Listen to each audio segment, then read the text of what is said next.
അപ്പൊ അളിയൻ കാര്യമൊന്നും അറിഞ്ഞില്ലേ? ഇല്ല. എന്നാൽ ഇനി ഞാനത് പറയാം. ഏറ്റവും ഒടുവിൽ എന്റെ കുടുംബത്തിൽ പിറന്ന എന്റെ കുഞ്ഞിനെ വരെ അദ്ദേഹം ഇവിടെ സംസാര വിഷയമാക്കി.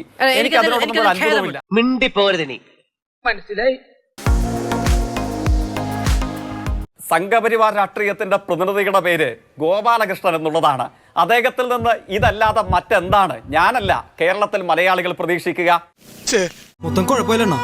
വിവരമെന്ന് പറയുന്നതും ചരിത്രമെന്ന് പറയുന്നതും ഈ സംഘപരിവാർ രാഷ്ട്രീയത്തിന്റെ 7 അയലത്ത് പിറന്നവന്മാരുടെ അരികിൽ കൂടെ പോലും പോയിട്ടില്ല എന്നതുകൊണ്ട് എന്താ ഉറക്കം വരുന്നു. ഇമ്മാതിരി വിഡ്ഢിത്തരം, ഇമ്മാതിരി പമ്പര വിഡ്ഢിത്തരം, അന്തസ് കെട്ട വർത്താനം ഏത് ഫ്ലോറിൽ വന്നുവെന്നും ഇവര് പറയും.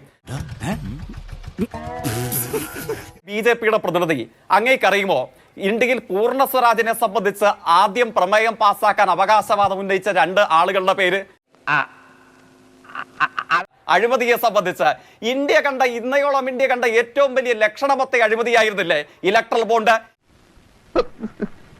ഇനിയും ചോദിക്കേ, പറയാം. ഇന്ത്യയുടെ കള്ളന്മാരുടെ തീൻമേശയിൽ നിന്നും താഴേക്ക് വലിച്ചെറിഞ്ഞ എല്ലും കഷ്ണം വാങ്ങി തിന്നിട്ടല്ലേ ദേശീയ വർഗീയവാദികളായിട്ടുള്ള ഇന്ത്യൻ പ്രധാനമന്ത്രി വരെ ഈ തെരഞ്ഞെടുപ്പിനെ അഭിസംബോധന ചെയ്യുന്നത്?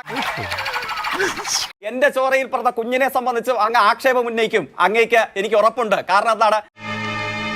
അന്തസ്സില്ലാത്ത വർഗീയവാദികളായ തന്തയ്ക്കും തള്ളയ്ക്കും പിറന്നതല്ല എന്റെ കുഞ്ഞ്. ഇത് നീ ചോദിച്ചു വാങ്ങിച്ചതാ, ഇനി ചോദിക്കരുത്. എല്ലാ മനുഷ്യരെയും ഒരേപോലെ സ്നേഹിക്കണമെന്നും ഇപ്പോഴും വിശ്വസിക്കുകയും അതിനുവേണ്ടി പ്രവർത്തിക്കുകയും ചെയ്യുന്ന അന്തസ്സുള്ള മതനിരപേക്ഷവാദികളായ അച്ഛനും അമ്മയ്ക്കും പറഞ്ഞ കുഞ്ഞാണ് എന്റെ കുഞ്ഞ്.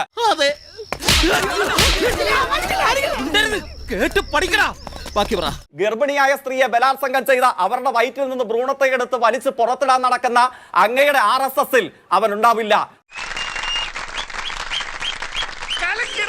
മനുഷ്യന്മാരെ കൊന്ന് അവരുടെ രക്തം കുടിക്കാൻ നടക്കുന്ന അങ്ങയടക്കമുള്ള ഇന്ത്യയിലെ അന്തസ് കെട്ട വർഗീയവാദികളിൽ ആ ചോരയിൽ പിറന്നവരുണ്ടാകില്ല. അങ്ങനെയുള്ളവരെ കാണുമ്പോൾ അങ്ങേക്ക് അസാധാരണമായ ചില സൂക്കേടുണ്ടാകും.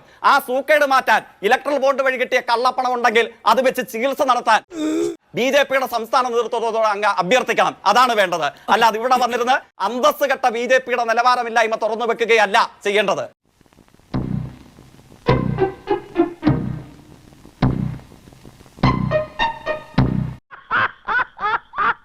ഇത് ജയിക്കിന്റെ കുടുംബത്തിന്റെ മതവിശ്വാസത്തെ പറ്റിയുള്ള ഒരു ചർച്ചയല്ല.